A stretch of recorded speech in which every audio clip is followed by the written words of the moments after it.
Okay, good evening, everyone. I'm going to hold this mic a little farther away from my face so I don't blow all your eardrums out. My name is John Gerardi, and Jonathan Keller should test out his microphone, apparently. I'm testing my microphone. Can you all hear me? Say what? A little higher? There we go. All right. That's not awkward at all. All right. So welcome, everyone. This is our second community forum on abortion-related legal issues. My name is John Gerardi. I'm the director at Right to Life Central California. This is my good buddy and radio co-host in various radio ventures, Jonathan Keller. Thank you all so much for joining us, and we're going to talk with you all today about some of the new laws that have been passed throughout the country related to abortion. Earlier this year, we had a forum just like this where we talked about, it was right after New York had passed its law. Virginia was contemplating passing a law that they ultimately did not pass, and we were kind of alarmed, like, what is the future of abortion in the United States of America? Well, since that time, a lot of other pro-life states have fought back and have done some really excellent things, have passed a lot of really great bills to limit abortion within their states. So we thought it was appropriate to, rather than be all doom and gloom, to talk about some of the positive things that are happening. And there are a lot of positive things. So before we get started, I had a bunch of slides prepared about me and Jonathan. This is me. I'm the executive director at Right to Life. I have a radio show and a podcast. Our radio show is on Power Talk 96.7 and AM 1400. I just want to say, John figured that you were going to see his jacket in the slide, so there's no need to wear it on stage. Yeah, well, also I've been running around lifting things and I am sweating like a pig. So anyway, under a bunch of stage lights, a jacket would probably be a bad idea. And I'm the host of Right to Life Radio on Power Talk 96.7 and AM 1400. You can listen live from 7 to 8 a.m. in the morning on Saturdays, or you can just download the podcast. Just look for Right to Life Radio on Apple Podcasts or on Stitcher, which is a different kind of podcast app. This is my family. That's my wife, Holly. That's the bench where I first asked Holly if she'd be my girlfriend at the University of Notre Dame. And we keep coming back there every time we have a kid. So that middle one is Holly and me with our first kid, Maddie. And then Holly and me with our first two kids, Maddie and Sophie. And then this is little baby Jack, John Peter. He's like 10 months old now, so this is kind of an old slide. But anyway, we haven't managed to get back to Notre Dame yet with him, so we need to set up a trip like that. I look forward to that bench being crowded with like 7 Gerardi children eventually. Yeah. So the bench breaks under our collective weight. And this is Jonathan Keller. I was throwing this slideshow together and didn't have time to get an adorable family picture. But Jonathan also has an adorable baby son named Hudson and his lovely wife, Julia. And Jonathan is CEO of, well, tell the people about yourself. Yeah, I'm the CEO of California Family Council. For those of you in the room who I have not met before, or if you're watching on Facebook Live, I had the privilege of way back in a previous lifetime actually being on staff at Right to Life, both as the youth director, and then actually that's how John and I met way back when, and then as executive director, and really privileged and honored to be able to partner with John on the radio show. Like John said, we kind of co-host each other's radio shows. He has his show, I have my show, Right to Life Radio, Life, Family, Liberty Radio, and we get to kind of partner up. And I always joke that it's great to have John co-host my show because I get to have an attorney comment on things without having billable hours. So there you go. Always handy. So I'm the cheapest attorney in Fresno. That's right. All right, so we're going to talk about laws regulating abortion. But one of the things, a common argument that you face in talking with people about abortion is you'll often find this objection that people present. You know, I'm pro-life, I would never have an abortion, I don't like abortion, but I don't know about, enforcing my beliefs on other people. I don't know about, why do we have to pass laws? And even among some good-hearted pro-life people, you'll hear them say things sometimes like, well, we don't need to make abortion illegal, we need to make abortion unthinkable. And that sounds nice, but it sort of misses what the point of laws are and what the point of government is. So the sort of what I call the wussy position, the position of, well, I think abortion's bad, but I'm not going to impose my beliefs. One of the most significant people to articulate this position was Governor Mario Cuomo. Governor Cuomo was the former governor of New York, and he gave a very significant speech at my alma mater, the University of Notre Dame, back in 1984. And in that speech, he basically laid out this theory. He applied it to Catholics, but I think Protestant politicians and other religious politicians have sort of taken a very similar position, that while the doctrines of his faith may say X, Y, or Z on a moral question, it's his duty as a politician to do things that are, quote, in the best interests of the American people, or the people of New York in his case, and not to impose the particular beliefs of his religion on others. Now, this is a really misguided view. He might have more of a point if we were talking about, abstaining from meat on Fridays in Lent, but he doesn't have as much of a point when he's talking about basic fundamental questions of justice, basic fundamental questions of how we treat our fellow human person.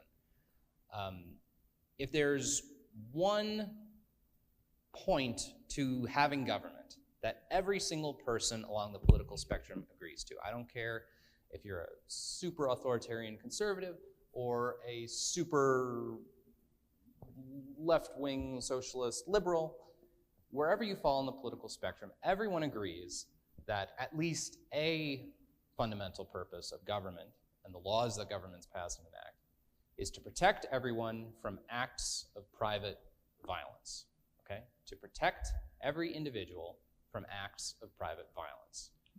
Now, can I chime in and say one thing? This leads to you are here to chime. That's perfect. This actually leads to one of my very favorite quotes, and if you've listened to the podcast or radio show, either of our radio shows, you've probably heard me say this, but if not, I just want to remind people why I think Governor Cuomo, in this case, knew better, but he was trying to be way too squirmy and weaselly. And become president someday. And become president at the same time. I want to read you a quote from Dr. Martin Luther King, Jr. And this is during the civil rights era when he was pushing back against people in that day and age that were saying, well, I mean, yes, of course, we all, we agree that civil rights for African Americans are important, but we can't really force our views on other people. We can't do things by the law. We have to educate people. We have to change hearts and minds. So I want to just read this quote quickly. He says, "There's another myth that has circulated a great deal. I call it, for lack of a better phrase, the myth of educational determinism. I'm sure you've heard this. Legislation can't solve this problem. Only education can solve it.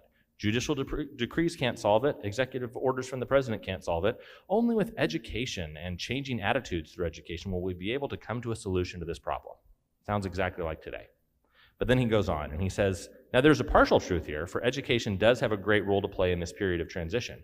But it's not either education or legislation. It is both education and legislation. And then this is the key quote. "It may be true that morality cannot be legislated, but behavior can be regulated. It may be true that the law cannot make a man love me, but it can keep him from lynching me." And I think that's pretty important also. So, and that's a very critical point that Dr. King makes. If I were all of a sudden to just haul off and punch Jonathan right in the face, what is there to stop me from doing it? Most of the things that exist to stop me outside of my ethical beliefs that it's wrong to punch people gratuitously are embedded in the law. If I go to punch him, Jonathan knows he's justified, legally, morally, to punch me back, to defend himself. Other people know that they're entitled to come in and defend Jonathan from me. If I punch Jonathan, I also know before I throw that punch that there are legal consequences for that action that I can face. Legal consequences like I could go to jail. Jonathan could sue me. I could be forced to pay damages for his medical bills or whatever. I definitely would not come on the radio show on Saturday. Yeah, and he will never come on my radio show ever again. So there are all these ways in which law functions to protect Jonathan from acts of private violence. Now, if I were to say, okay, we're going to only extend this legal protection from acts of private violence, we're only going to extend that to guys in America now. You girls, you're on your own. All ladies in America are not protected from acts of private violence. This would obviously be a manifest injustice. You'd have a whole half of the population that would have no legal recourse, no defense, no protection from the law from people gratuitously hauling off and punching them in the face or doing whatever, God knows what. So if you deprive any segment of the human population of that basic protection from an act of private violence, which has to be embedded in law, then you're creating something that's manifestly unjust. And this is a picture of the time, one of the times in our history as a country where that was manifestly the case, chattel slavery in the South. With chattel slavery in the South, prior to the Civil War, you had a whole segment of the population, people from Africa, who, if the plantation owner or someone who worked at the plantation were to beat them, were to sell them, were to split up their family, and even to engage in certain other horrible forms of violence, they would have no legal recourse. They can't sue the slave owner. They can't try to prosecute the slave owner. The slave owner could kill them, and there was no recourse. That slave owner was not going to get prosecuted. And that was one of the essential key problems with slavery. It wasn't that slave owners were mean. It was that they legally had the power of life and death over their slaves, and slaves had absolutely no legal recourse. So the key problem with slavery was, in many ways, a legal problem. It wasn't simply a problem of slave owners not having their hearts and minds changed. Yes, we need to work to change people's hearts and minds on abortion. That's absolutely true. And we need to work towards giving women better options so that they don't feel like they need abortion. We need to do all of those things. But the law plays an essential role. And by having a legal system in the United States right now where we basically say there's a whole segment of the human population that is not protected from this act of private violence, and it has nothing to do with any factor other than where you are located, if you are located inside a womb rather than outside of it. And that's the only determining factor between whether you are a valuable member of the human family and someone endowed by our country with rights and privileges and protection under law. The classic example is, there are babies in the NICU at Valley Children's Hospital right now. Some of them are born and survive when they're born as early as 23, 24 weeks. Okay, that's kind of the tipping point right now. And if you try to go into the NICU at Valley Children's Hospital with bad intentions, you will be buried under the jail, okay? You will be, our society will show as little mercy for you as they will for anybody. You will be punished to the fullest extent of the law. Yeah. Lisa Smithcamp will be all over you. But those same exact babies inside a womb in the state of California can be legally aborted through a D&E, dilation and extraction abortion, where this child who can feel pain, who has arms, legs, fingers, toes, a heartbeat, brain activity, and who is either viable or very close to the point of viability, this baby can legally be killed in this state, and in essentially, as we'll talk about, every state in the union. So, and John, I want to say again, that is why the law exists. Generally, is in many cases, it's not only to set a general regulated form of behavior for the general public, but it's also specifically to protect people from those outliers. There are a lot of stupid laws that are a result of someone doing something really stupid. Right.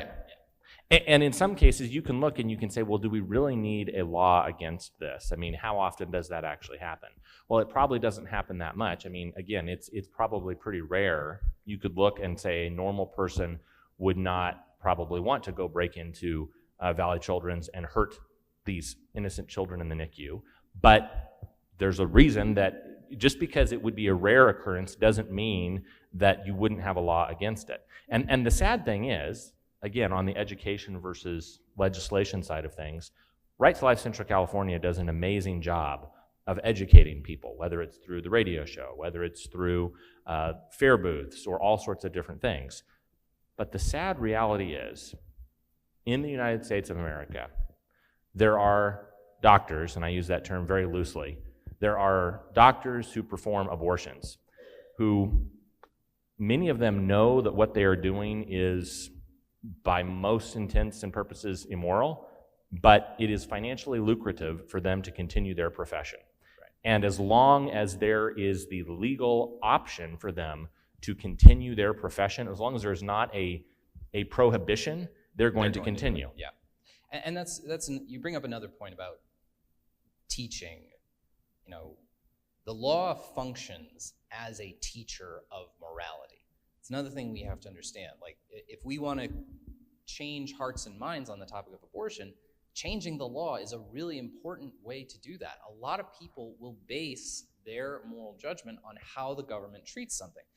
Because it's not just a pure question of is it legal or is it illegal. The government has a wide spectrum of ways in which it can approach a given practice, from outright banning something and punishing it with criminal penalties on the one hand, to promoting it and providing taxpayer funding for it. And all along this spectrum, the government can do a number of things to support or oppose a practice. Prior to Roe v. Wade, most Americans, the vast majority of Americans, did not think of abortion as something that was good or moral or acceptable. After Roe v. Wade, that shifted enormously.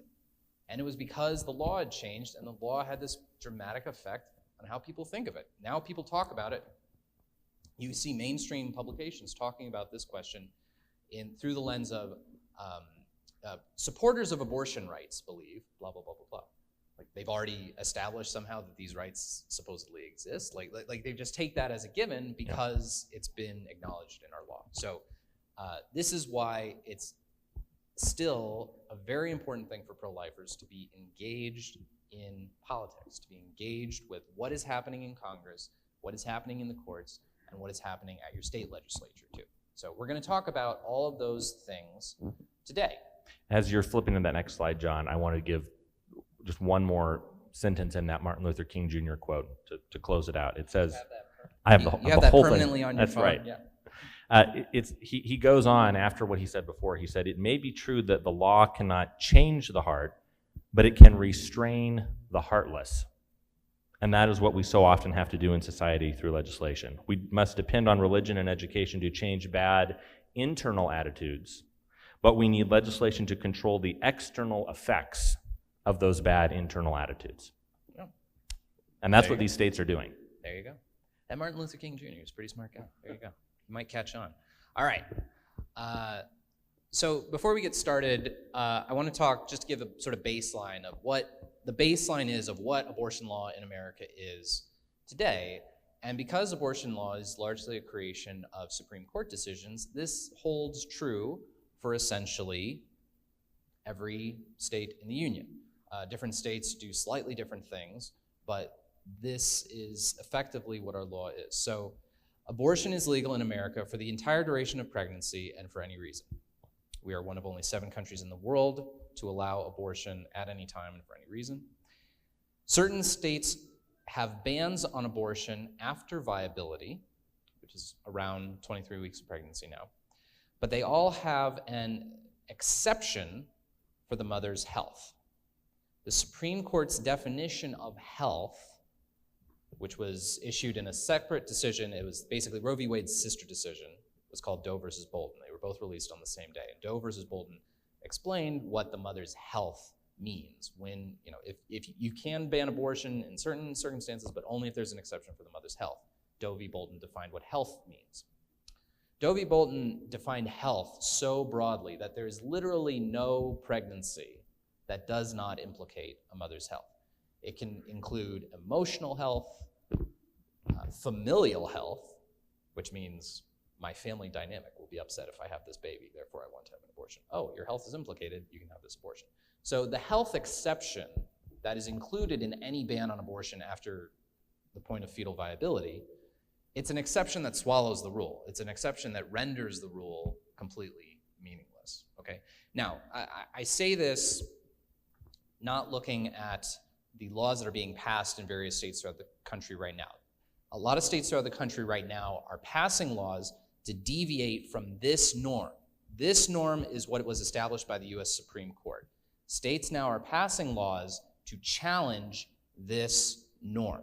And until the Supreme Court ratifies a change to this norm, all these state laws that have been passed, banning abortion at 6 weeks or banning abortion at, at fetal heartbeat, whatever, none of those laws are ultimately going to go into effect until the U.S. Supreme Court hears a case to change that norm right there, okay? So this is the thing when you see pro-choice states, passing laws to say, oh, we're legalizing abortion up through the 3rd trimester. All they're really doing is trying to codify their state law so that it's completely consistent with this standard, okay? This is the national standard. And that's the thing that's encouraging, John, about these laws, is they really are just a fusillade, a salvo at Roe v. Wade directly. Right. So let's talk about why that is, okay? Why are all of these conservative states passing laws to restrict abortion to 6 weeks of pregnancy? Alabama passed a law to almost completely ban abortion. Why are all of these states passing these laws right now? Why are all of these pro-choice states passing extremely aggressive pro-choice laws? The reason for both is the same. It's the Supreme Court, okay? With basically what you had on the Supreme Court for a long time was you had the Supreme Court decision, Planned Parenthood versus Casey. This was a decision passed in 1992. It was basically Roe v. Wade's successor case. It upheld legalized abortion, but allowed states to do certain kinds of health and safety regulations, informed consent regulations, sort of around the periphery of abortion. Anthony Kennedy was the main justice on the court maintaining Planned Parenthood versus Casey as the norm. He was the one moderate in the middle, and you had 4 liberal justices to the left of him, 4 conservative justices to the right of him. So basically you had 4 conservative justices who said, abortion is not a right that's protected by the Constitution. Abortion isn't found in the Constitution. States should be able to regulate abortion however they please. You had 4 left-wing justices to the left of Kennedy who said, all these health and safety regulations that your Supreme Court decision allowed these states to pass, none of these health and safety regulations should stand. Abortion should be an absolutely fundamental, untouchable right. And all of these laws that have been passed in states since 1992 should all be swept away. And Anthony Kennedy was the one guy in the middle maintaining the status quo for abortion that we've lived under in this country since 1992, where you can't ban abortion for any duration of the pregnancy, but you can do certain things, require that a minor receive parental consent or have their parents notified before a minor can have an abortion. Things like informed consent laws require that an ultrasound be offered to a woman before she have an abortion, require that certain descriptions of abortion be given to a woman, requiring 24-hour waiting periods before abortion, et cetera. And we're going to talk about a lot of those different laws when we get to our maps, which all of you should have a handout with a bunch of different maps in them. When Anthony Kennedy left the court and was replaced by Brett Kavanaugh, who most people think is going to lean more towards the position of the 4 conservatives on the court, this is a huge shift, an enormous shift. Because it means that if the conservatives come to the majority on the court and say, we don't think the Constitution protects abortion at all, we don't think it's anywhere in the text of the Constitution, it's anywhere in the history of the Constitution, this is not something that is protected under the Constitution, every state should regulate abortion the way they want. Which, spoiler alert, is how you and I feel about it. Yes, at the very least. If that happens, all of the pro-choice states want to have their laws as ready as possible, to have their laws be as extremely pro-choice as possible so that nothing changes for them, okay? Even if we overturn Roe v. Wade in these pro-choice states, because they're passing these super aggressive laws, they're basically going to codify Roe v. Wade in their state laws. That's their plan. And these are sometimes called, you might hear them in the news, called trigger laws. And the idea being that they don't go into effect now, but if something changes at the court, they are triggered and they go into effect. Mm-hmm. There are some laws that are sort of structured like that, yeah. Now, the conservative states are seeing, oh geez, the makeup of the Supreme Court is different. Let's pass laws that directly contradict Roe v. Wade, directly contradict Planned Parenthood versus Casey, so that we can get a legal challenge going so the Supreme Court can overturn those cases. That's what the conservative cases are trying to do. And they're also trying to get themselves set up to have the kinds of laws they want to have when Roe and Casey are overturned, okay? So that's what all these states are doing. So let's look at a map. Let's look at a map or two. And let's look at some of the new laws that are being passed throughout the country. Now, in this map, I've only sort of included states that have been passing laws in the last about 2 years or so, okay? Well, let's say since the Trump administration. So you can see up there states like New York, Vermont, Oregon passed a very aggressive abortion law that basically the state's gonna be funding almost every abortion, right, Jonathan? The Oregon law is actually really extreme. Yeah. The most recent addition to this list, though, is Illinois. Illinois just passed a law that might be the worst of all of these aggressive abortion laws. Illinois just passed this law last week.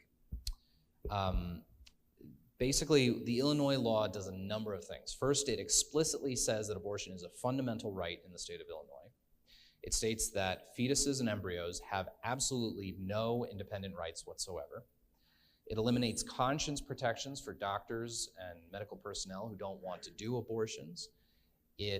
John, you have to pause there for a second, because that is such an incredibly, That's a big thing. I mean, that goes beyond, as you said, it goes beyond most of what these other states have done.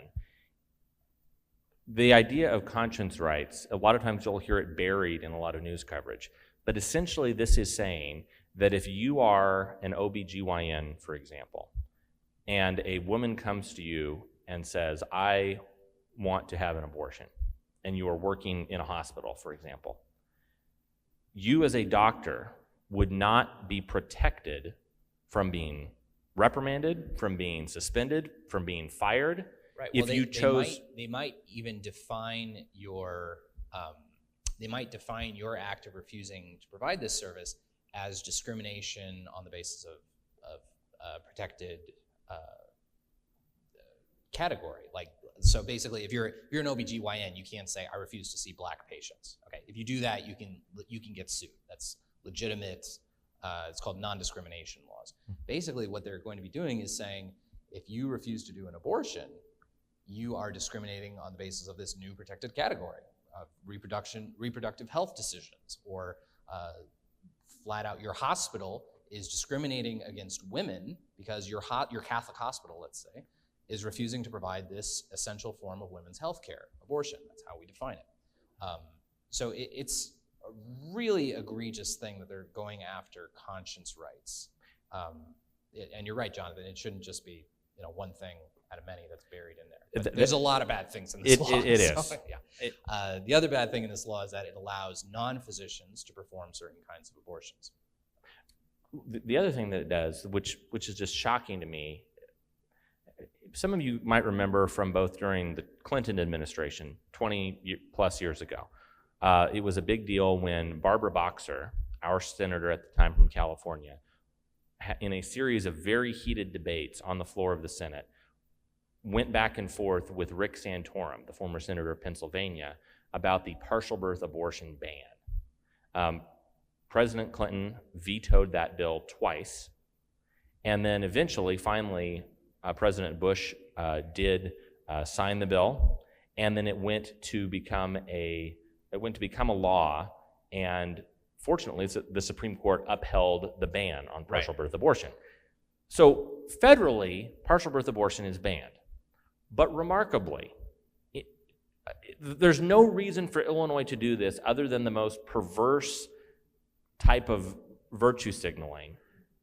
Illinois had a state ban on partial birth abortion that was, I'm assuming, in comportment with the federal law. The state of Illinois repealed their own state ban on partial birth abortion as part of this law. Right. In other words, even though it is illegal federally, even though there's no reason to do it, Illinois said, as far as it depends on us, we believe that in the state of Illinois, doctors should be able to partially deliver a child up to the base of the skull, and then, I'm sorry to be so graphic, but this is literally what it is, they should be able to insert scissors into the back of the baby's skull and suck the baby's brains out. That's not my description. That is the medically accurate procedure for what happens. That's what happens. And Illinois said, we are okay with that. we are affirmatively endorsing this under this type of law. And again, combined with the other thing, if you're a doctor who refuses to offer that type of a procedure, you could potentially be fired or sued for refusing to participate. Or it can be, another thing that's been discussed, I don't know the exact parameters of the Illinois law, but how many of you remember Rahm Emanuel? He's the former mayor of Chicago. He was President Obama's former chief of staff. Okay, his brother is named Dr. Ezekiel Emanuel. And Ezekiel Emanuel is a very prominent guy in the area of health and public policy. He helped craft Obamacare, the Affordable Care Act, okay? So this guy's no slouch. He's a very prominent doctor. He's very prominent in the areas of medicine and public policy. He had an article in the New England Journal of Medicine, which is the most prominent medical journal in the country. My parents are both doctors. I had a copy of New England Journal of Medicine sitting around my house my whole life.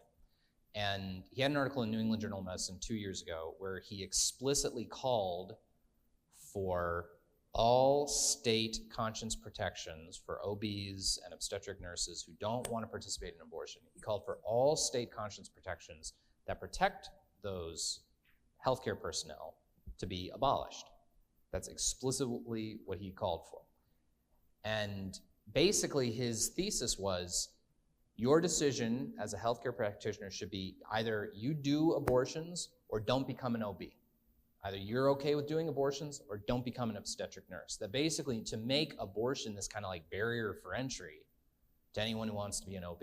So basically to say, no pro-life person is allowed to be an OB. If you're gonna be an OB, you gotta learn how to do abortions, you gotta do them. Maybe as part of your training. So it's something really extreme, and it seems like Illinois is picking up what Ezekiel Emanuel wanted to do. I want to be sensitive because I'm sure that there's people in this room. I have friends that I know. If you go to a hospital, if you have a doctor who delivers your child, I know that there's many cases where some doctors who have performed abortions in the past go on to be normal family practice physicians, and or they also deliver children. But for my wife and I, for example, for John's wife and him, part of the reason why we've chosen to go to Dr. Amy Holmes as a doctor is because she is a thoroughly pro-life physician. Yes, she's also 1/12 of my boss. She's on Right to Life's board of directors. Oh, that's also a good reason. Yeah. She's not my boss. So She's not your boss. That's right. But for me, and I think for a lot of people, I think there are a lot of pro-life people in this country that are just deeply uncomfortable with the concept of the hands of a doctor who has literally taken the life of unborn children being the same hands that welcome your child into the world. Yeah. And the state of Illinois is saying that those people have no option. Yeah. Or, go to Missouri. Yeah. Or, go to Indiana or something. All right. Now, we're looking at this map here. I don't want to be totally exclusively focusing on Illinois, but they did just pass this law a week ago. So I thought I should let you guys know about it because it's representative of what the pro-choice side wants to be doing. Now, the red states that you see in this picture are all states that have passed heartbeat bills just in the last several months. You have Ohio, you have Kentucky, you have Missouri, you have Georgia, you have Mississippi, and you have Alabama. The orange states there are states that have passed bans around 18 to 22 weeks of pregnancy. These are fetal pain bill states. Basically, we've determined through science that at about 20 weeks of pregnancy, this is the point at which a fetus in the womb can start to experience pain. And so Utah and Arkansas have passed laws to ban abortion at that point of the pregnancy. We put Alabama in Alabama Crimson, the dark red. Alabama wins another national championship because they just passed the best pro-life law in the whole country. Alabama's law almost completely bans all abortions except to save the mother's life, which was kind of the pre-Roe v. Wade standard. Looks like a light bulb might have just gone out over there, but all right, we'll be okay. So I apologize if anyone's shrouded in darkness over there. Maybe one of my staff can go look for Susie. No more darkness than Illinois or Oregon, we'll just put it that way. There you go. So these are some of the states that have passed these new laws. Now, again, I just want to emphasize all of these states that have passed these heartbeat bills, these 18 to 22 week abortion bills, Alabama's bill. None of these laws are coming into effect yet. Okay, all of these laws are being stayed pending litigation. Okay, because again, that standard that I showed you guys earlier on that the Supreme Court has established, that is still the national standard, regardless of what Alabama tries to do. Alabama can pass this law, but it's immediately the subject of a lawsuit in the federal courts that's going to stop it from going into effect. Okay, so while these states have passed these great laws, there's not going to come into effect in those states, not until the U.S. Supreme Court hears a case that's going to challenge whether or not these laws are acceptable. Okay. Now, that's not the only, and by the way, this should be on the handout that you all have. This isn't the only map we got. We got like 4 maps, so here we go. Now, there are other kinds of good laws, though, that are being passed in states throughout the country. So, and there are all kinds of different legal things that are happening with abortion in various different ways. So I'm going to talk about a bunch of these different categories. Some of these maps, the different categories on them don't necessarily relate to each other, but it's interesting, and you'll learn something. Okay, so I'm going to talk about abortion discrimination laws. I want to talk about abortion discrimination laws. What is an abortion discrimination law? An abortion discrimination law is a law that says, basically, you cannot choose to abort your child on the basis of the child's race, on the basis of the child's sex, or on the basis of some mental or physical handicap that the child might have. Okay, so the chief thing that comes to people's mind when you discuss bills like this is that this bill would protect a baby who is diagnosed with Down syndrome, who's diagnosed with spina bifida, and other kinds of handicaps. Basically, what Indiana and Ohio have done is look at various other kinds of non-discrimination laws. There are all kinds of business non-discrimination laws that say you can't discriminate against someone on the basis of their race, or on the basis of their sex, on the basis of some kind of disability, and have applied a lot of those categories to abortion. You can't just have an abortion simply because you don't want a girl. You can't have an abortion simply because, you know, you're bizarrely racist and you slept with someone who's a member of a race that you also hate and you don't want a baby who's half that race. You can't have an abortion just because the baby has some kind of mental or physical handicap. Now, basically, if it would be illegal to use this criteria as discrimination in hiring someone, we do not think you should be able to kill them for that reason. Right, exactly. So now, Indiana's abortion discrimination law has gone almost to the Supreme Court. Okay, so basically Indiana's abortion discrimination law, which was actually signed by Mike Pence in 2016, right before he left for a different job. Indiana's abortion discrimination law was appealed to the 7th Circuit Court of Appeals, which is, the way the federal courts work is you have the Supreme Court at the top, the circuit courts in the middle, and the little district courts at the bottom. The 7th Circuit Court of Appeals, one of those intermediate courts right below the Supreme Court, struck down Indiana's law, saying it's unconstitutional because it's not consistent with, again, that national standard that we talked about. That national standard that says if you want to have an abortion before the fetus is viable, you are totally allowed to do so. And if you want to have an abortion because the mother's health is implicated, you are totally allowed to do so. The Supreme Court decided not to hear the case of whether Indiana's law was constitutional or not. Now, this wasn't because the Supreme Court felt one way or another. It was simply because the Supreme Court, usually they only hear a case if they have different circuit courts disagreeing with each other on how to interpret a piece of federal law, or different states disagreeing with each other. The Supreme Court comes in to resolve difficulties. But the Supreme Court is going to hear a case like this at some point, whether it be after Ohio's law is appealed up to them, whether it be after some other state passes a law to ban discriminatory abortions. This is something the Supreme Court is going to have to consider at some point. Now, Clarence Thomas, so basically the Supreme Court issued a statement saying, we're not going to hear this case.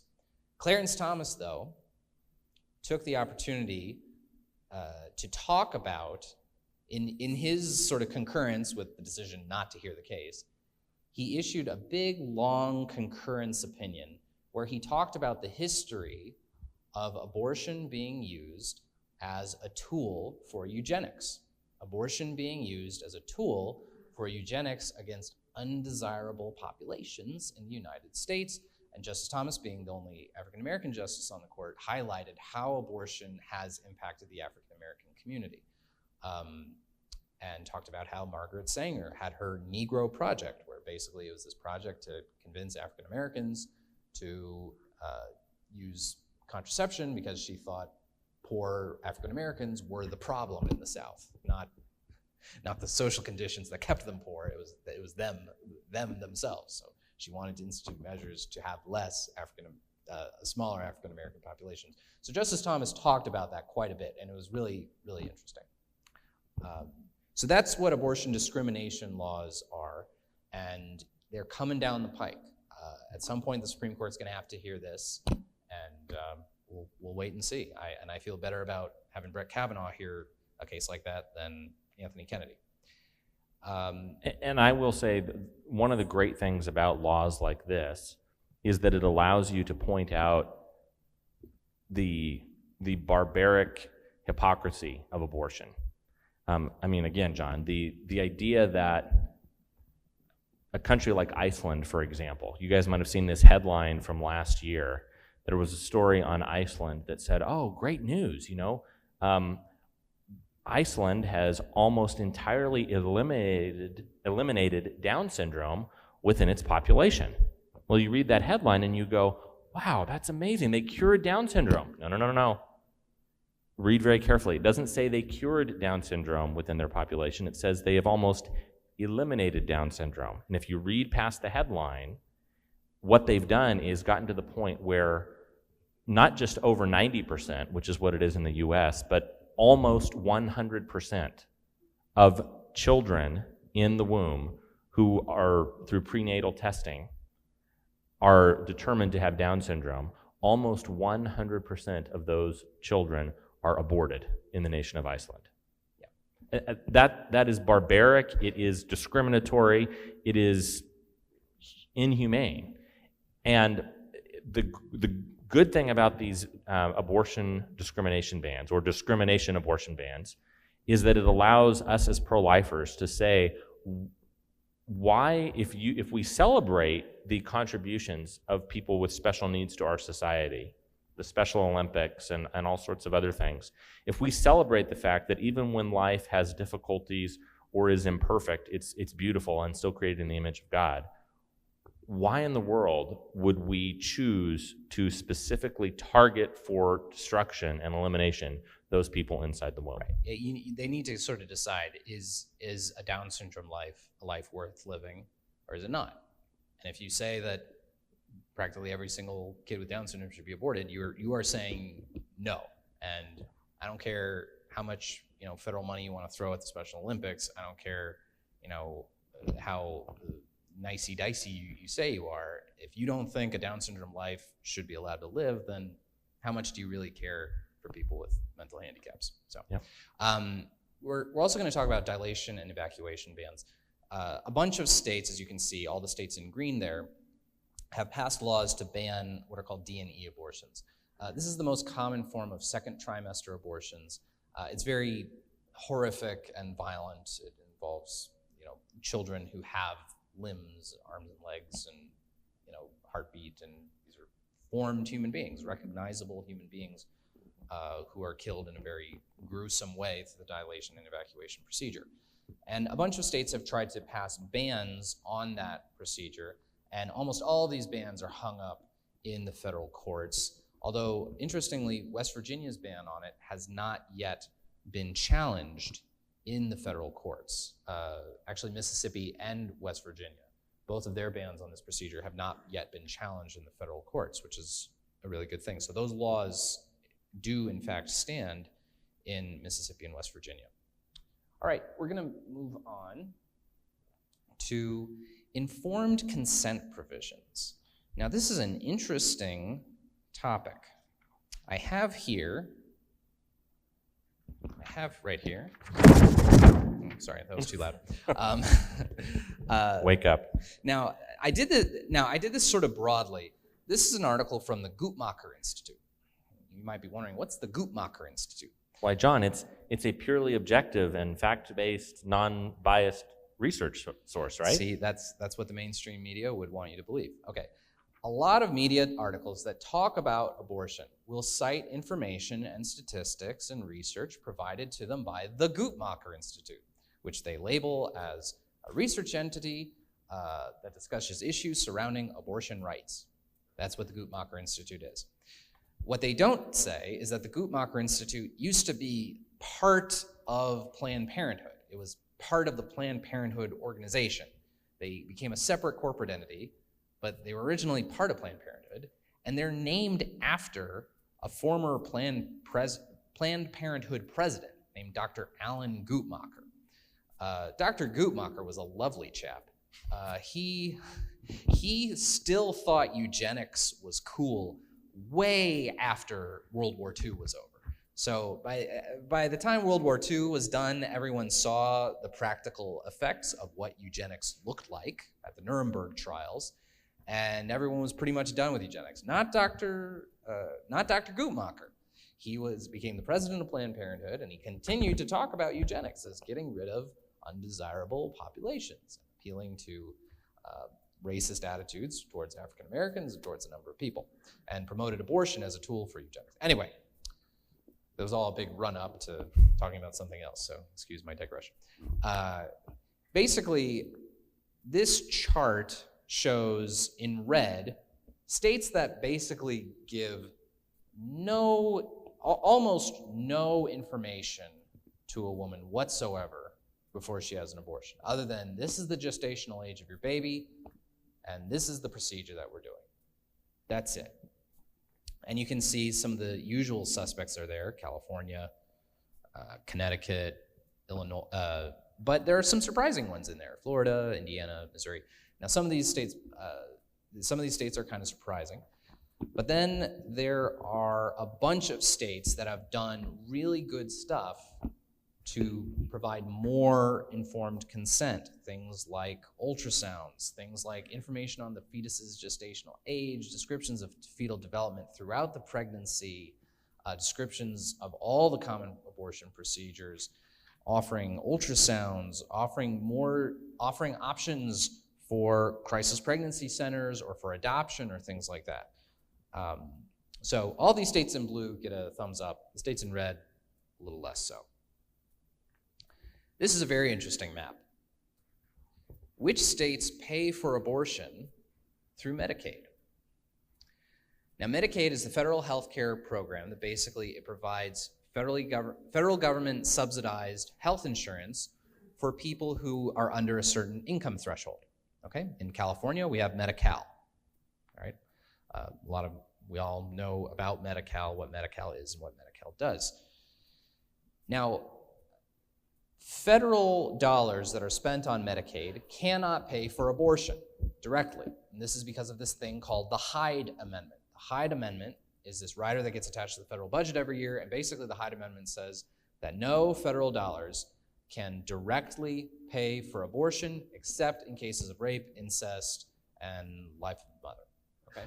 So federal dollars can't pay for abortion, but individual states can make their own determination about whether or not they want state taxpayer revenue to pay for abortion, okay? So the states in red all use state taxpayer dollars to pay for abortions. Now, a lot of the usual suspects are there: California, New York, but there are some outliers there that it's kind of surprising. What the heck is Alaska doing paying for abortions? What the heck is Montana doing paying for abortions? The states in blue will only have their state, they follow the federal standard. Their state only pays for abortion in case of rape, incest, or the mother's life.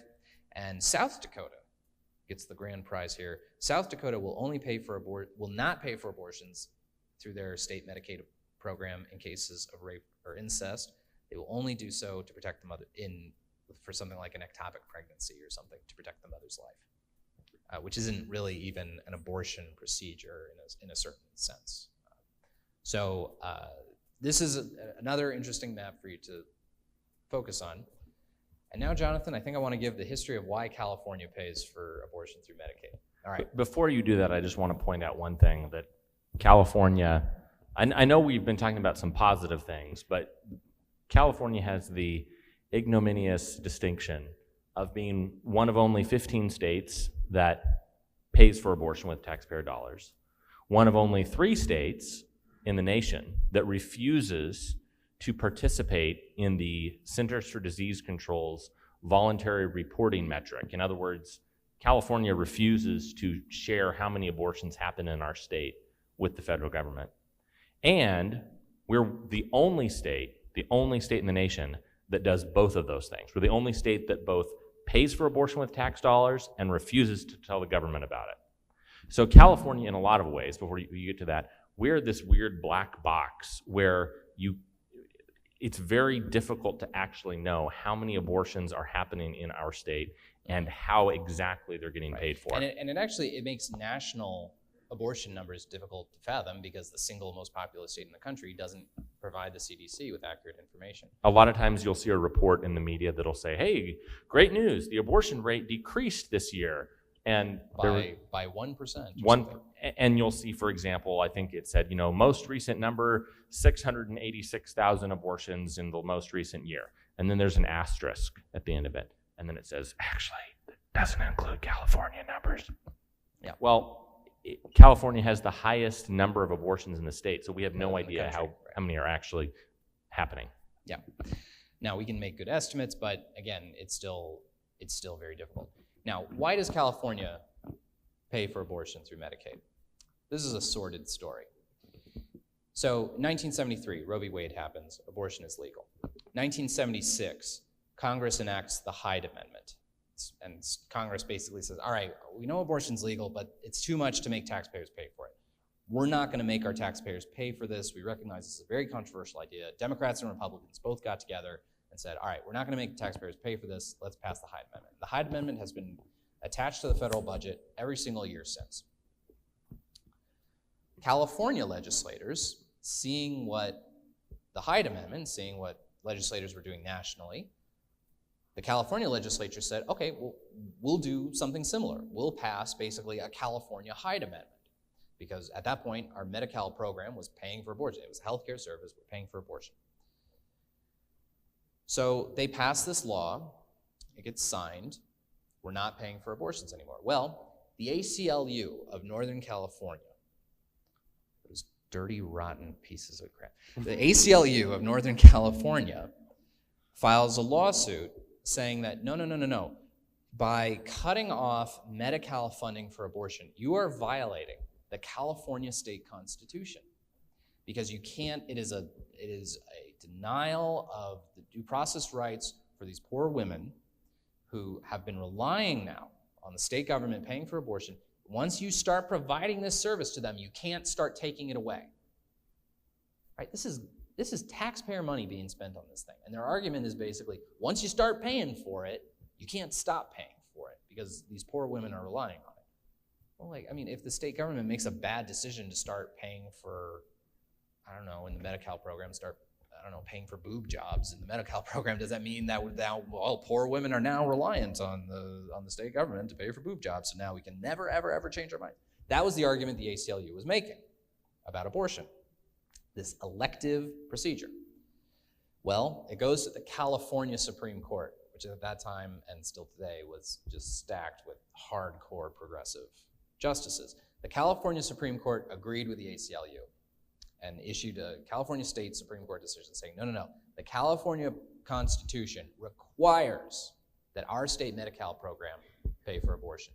And state legislature, we don't care what you do. You can pass whatever laws you want, but the California State Constitution controls over your votes.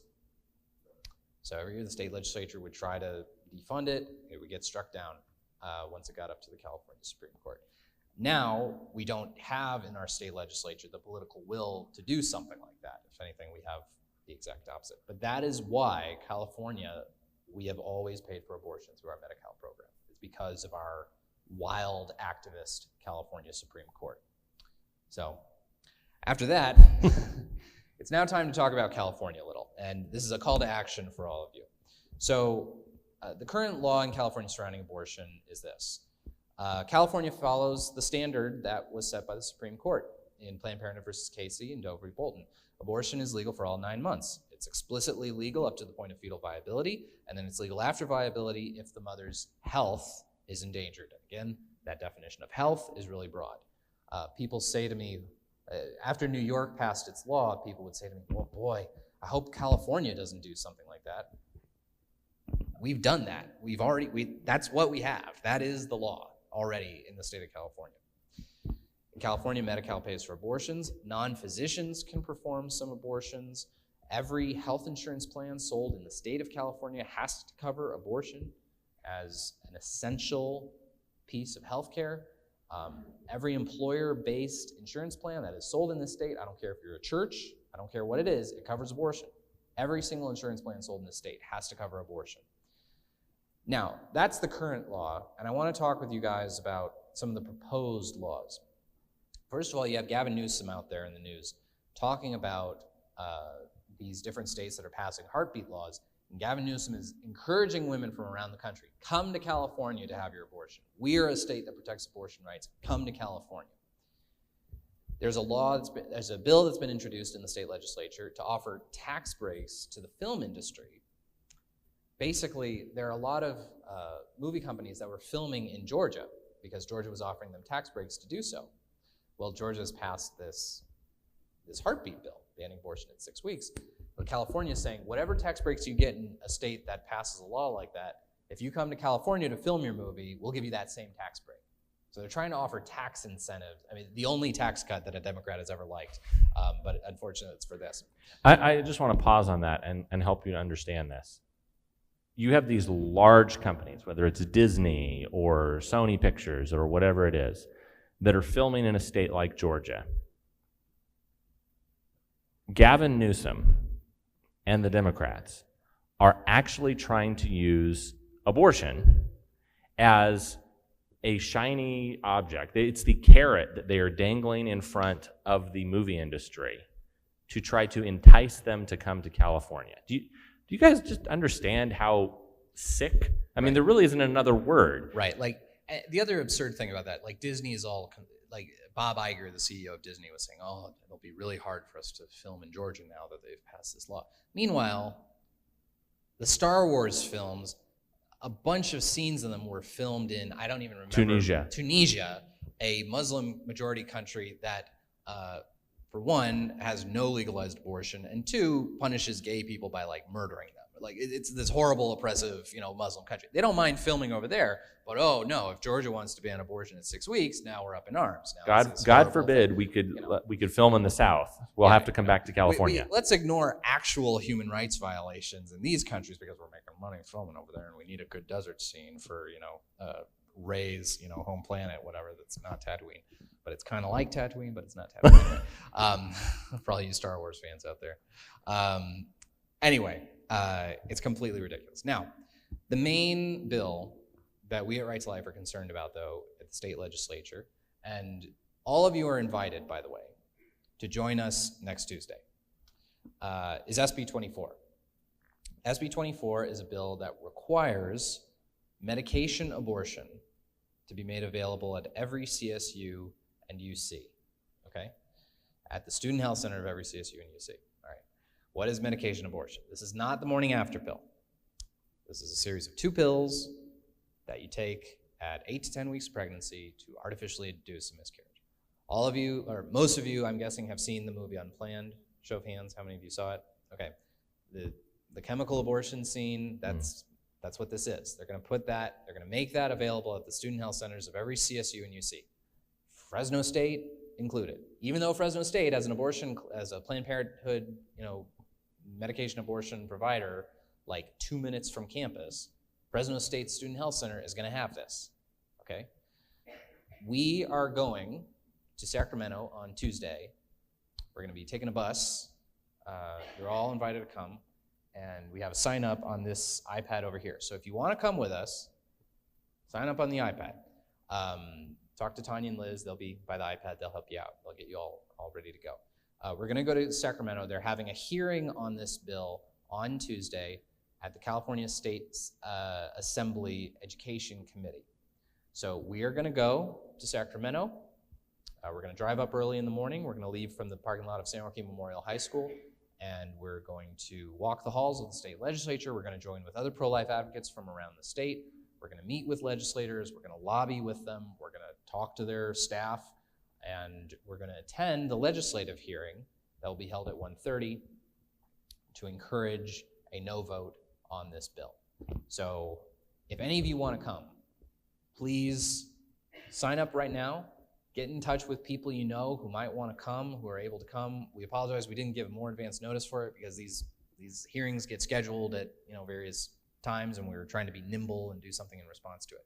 So please let us know if you want to come, because we think this is the most, and we have a generous donor who's willing to pay for the whole bus. So please do come if you can, if you have a day free, if you know of kids who are out for school for the summer, teenagers who want to learn something. I'll give you a tour of the Capitol. You can see the sites. You can learn a lot about how our state government works. So, and I'll tell you, it's really important for the legislators, especially Republicans and Democrats both, to hear from their constituents, because a lot of times, I hate to say it, but Planned Parenthood, especially in the state of California, has a ton of money. And it's really discouraging, I'll be honest with you. It's discouraging and sad when you see all of these young college students, these young female pre-med students from Berkeley and from UC San Francisco and from UC Davis, all coming to the Capitol, all wearing their Planned Parenthood t-shirts, and they're going from office to office to office to browbeat Democrats and Republicans into supporting this type of legislation. And the only way that there's even a chance that any Democrats and Republicans are going to hold fast and vote against the bill is for people like you to come up to the Capitol. Now, I mean, brass tacks, let's be honest. It's going to be really, really tough to stop this bill in the legislature. But it's so important for people to at least hear your voices, because if they don't hear any opposition at all, then the same frustration and discouragement that you feel, the legislators feel it a lot more. And I've talked to Republicans and even Democrat legislators who go, what's the point of us voting against it? I mean, the only people that are talking to us are the people who support it. Right. So even if it is a long shot, I encourage you guys, come up and encourage these legislators to do the right thing. Jerry Brown actually vetoed this bill last year, so it can be done. So anyway, that's it for us. We have a few minutes for questions if people have them, but so far that's our presentation. So I'm willing to take a couple of questions if people have them. Paul, I saw you raise your hand first, so. As long as they're not all actually lectures.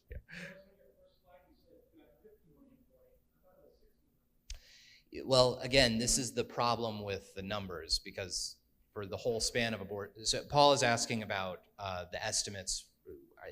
Paul thought it was 60 million abortions have taken place since Roe. We had mentioned the number 50 million. Again, Paul, the problem is California hasn't reported this whole time. So all the numbers that people are throwing out for the number of abortions that have happened since Roe, they're kind of estimates. I think it's somewhere in that 50 million to 60 million ballpark, though. Yeah. When it comes, yes. John, in short. You probably want to repeat the question for Facebook. Yeah, let's repeat the question. Okay, so the first question Paul asked was, is it 50 million to 60 million? The second question Paul asked is, does the Supreme Court trump the rights of states? Yes, basically what the Supreme Court is saying is that the right to abortion is embedded in the US Constitution. It's embedded in the 14th Amendment. Okay, and the 14th Amendment says that states cannot deprive anyone of life, liberty, or property without due process of law, okay? As a result, the United States Constitution supersedes in its guarantees of various rights, it supersedes whatever law an individual state passes. So, okay, if California passed a law saying, all right, we're outlawing the Presbyterian Church, well, that law wouldn't stand. The Presbyterians would say, we have a First Amendment right under the US Constitution to free exercise of religion, and that would be upheld. Okay, so yeah, so no, state laws cannot contradict the US Constitution. The problem is that the US Supreme Court for years has grossly misinterpreted the Constitution and read into it a right that doesn't exist.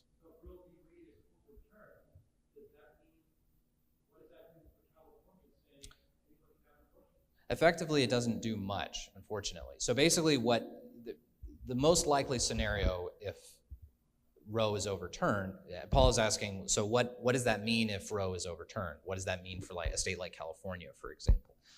All it means basically is, what's probably going to happen if Roe is overturned is the Supreme Court is going to say every state can regulate abortion the way they want because the Constitution says nothing about it, okay? So California is going to continue to have cruddy abortion laws.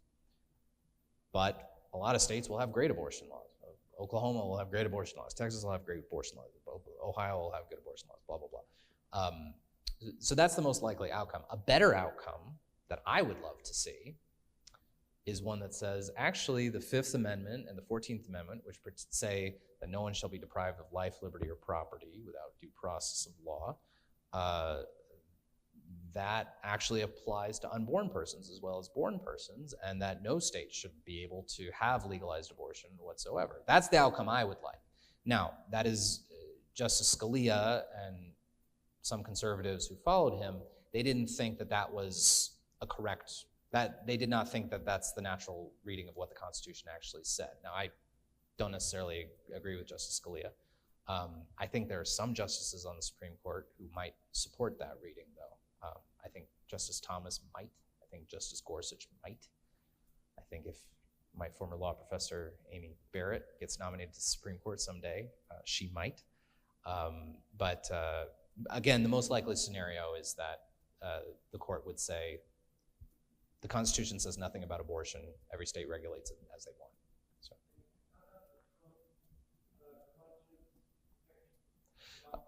Right. Okay. So this is. Question was, what about the Trump conscience protection?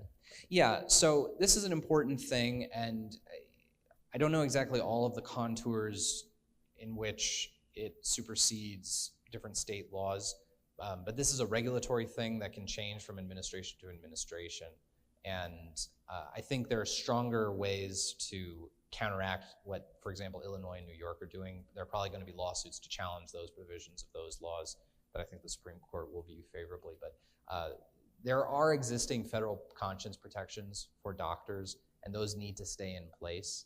To what extent they interact with all these different state laws, I don't know the exact answer to that, but you know, they're important to stay in place. I'm not actually as worried about the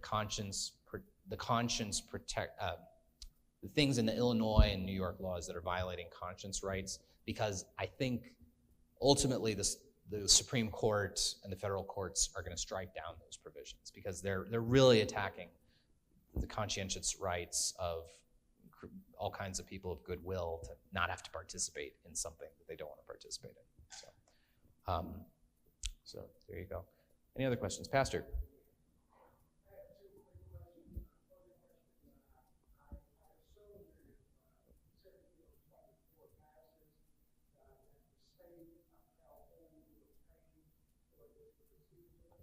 That is a very tricky. That's a tricky question. So what Pastor Carter, for those of you watching on Facebook Live, Pastor was asking, if SB 24 passes, is our taxpayer dollars going to pay for medication abortion to be distributed at CSU and UC campuses? The supporters of the bill are arguing it is not. The supporters of the bill say it's going to all be paid for from this private fund and not a single taxpayer dollar is going to be paid. All of us on the other side, and in fact, some nonpartisan people from the the California agency that does bill analyses for the budgetary impact of these bills, they did this for last year's bill and determined that, yes, this is almost certainly going to have to implicate taxpayer dollars and student tuition fees. So, and there are all kinds of other ways in which supporters of the bill are not factoring in how state resources are paying for this. You know, your state taxpayer dollars are already, and students who go to Fresno State, your tuition fees are already paying for maintenance and upkeep at the student health centers. Okay, overhead is part of the cost of an abortion. Like, you're crazy if you think otherwise. That's baked into the cost of an abortion, of giving you a prescription for abortion. And also in the bill itself, there's a very peculiar way that they word it, and they say nothing in this law will be construed to require the state of California to pay for these abortions on campus before, I think, January of 2022. But you notice what they said there? They said it won't require it. It doesn't say it won't allow it. So in other words, the appropriators or the State Department of Health or the State Department of Education can come and say, well, the law doesn't say we have to do it, but it doesn't say we can't. It's also, and they can turn right around and put as much money towards it as they want. The program is also only privately funded for a certain number of years. I think it's only for about 5 years, and then there's no provision after that. And then, surprise, surprise, John, just like the court said in other cases, well, students have now come to rely on this as a service. Right. Now it would be cruel and unconstitutional to take it away. Right. So the answer to your question is very likely yes. Okay.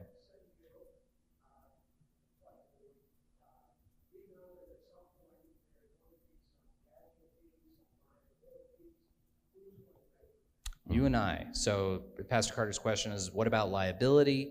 What about, you know, if there are adverse healthcare outcomes from girls taking medication abortion? And I'll note there have been 21 deaths reported as a result of medication abortion.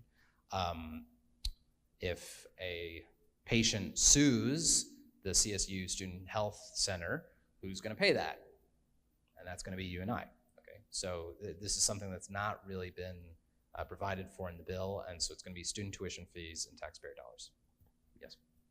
We'll have this be the last question, folks, because we do need to kind of get wrapped up and can move on. But thank you for hearing us all out. Yes. Okay.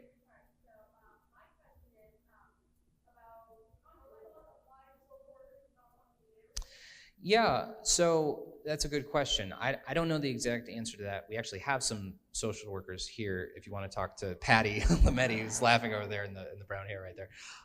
So you could talk to her. California hasn't done too much yet to really directly attack conscience rights for healthcare workers.